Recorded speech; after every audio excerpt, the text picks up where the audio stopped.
Also had the previous Manhattan DA who didn't want to prosecute, Cy Vance. And you also had federal prosecutors that also refused to indict Trump. So it's really interesting that Alvin Bragg took this cause up. And Alvin Bragg spiked this case before. I know. And that's why those other two attorneys resigned. Mark Pomerantz, which is one of them, he actually wrote a book and Get Trump and this and that. I mean, I think there is some kind of TDS going on. And I don't know, is there a shot for that? There could be. There yes. could be. Yes. We'll call one of the pharmaceutical companies. Well, ahead of a possible indictment, millions of Americans continue to rally behind the former president. New polling is showing Trump support is actually surging. In a theoretical 2024 Republican primary, Trump is at 54%. Florida Governor Ron DeSantis trailing behind at 26%. Wow, that's pretty low. Joining us now to weigh in is former HUD Secretary Dr. Ben Carson. Welcome to our special. Big question for you. While this looming indictment is clearly firing up Trump's base, do you worry, I know I do, that the average American who might not be as informed will say, listen, I can't vote for Trump. I can't vote for a president that might be behind bars. This is simply too much baggage. What do you think, Dr. Carson? Well, I think people should inform themselves. They should know history, and they should recognize what's going on in our country. You know, it's people like Chairman Mao and Vladimir Lenin, Stalin. Those are people who persecute their political enemies. Banana republics, that's where that kind of thing occurs. And we need to be looking at the big picture here. We cannot look at this in terms of a person or a personality. We have to look at this in terms of a nation and what the United States of America stands for and what it has stood for hundreds of years. And probably the most common question I get now when I talk to people in other countries is, what's happened to you guys? They all want to know what's happened to you guys. And they're worried about their own futures because we have been the leaders of the world.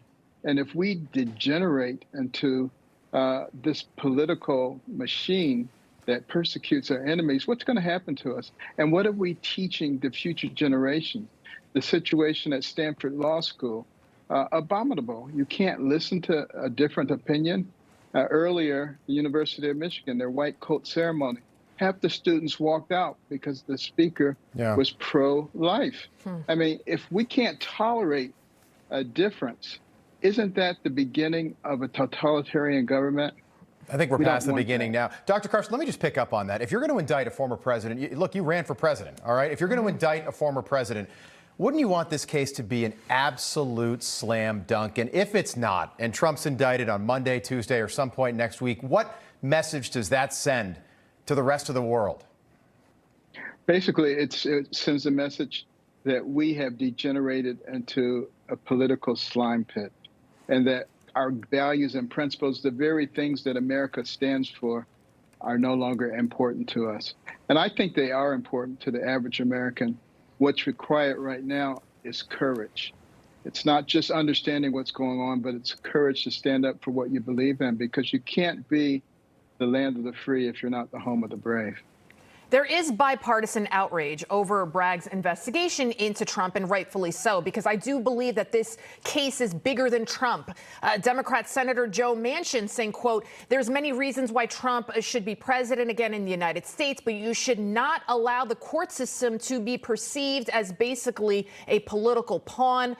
What do you think? Do you think more Democrats, more Republicans, more people should stand up and say, listen, this is very Stalin-esque? Remember, the chief of his secret police said, show me the man and I'll show you the crime. Yeah. And that really does seem what is happening here when it comes to Trump. Absolutely. We can't allow ourselves to be manipulated. The media is very strange here. You know, they're laying seeds for their own destruction, because when the Marxist governments get in place, what do? They totally control the media. So they need to understand that. But the people, most importantly, need to see what's happening. The United States of America, the beacon of light, the shiny city on the hill, the place of hope, of freedom. How can we sit here quietly and allow that to escape? If we do, we will never get it back. Yeah. So I call upon all fellow Americans, put politics aside. This is not about Democrats or Republicans. This is about America. That's it. We appreciate it. Dr. Ben Carson, good to see you. Thanks for being with us tonight. A pleasure. Thank you.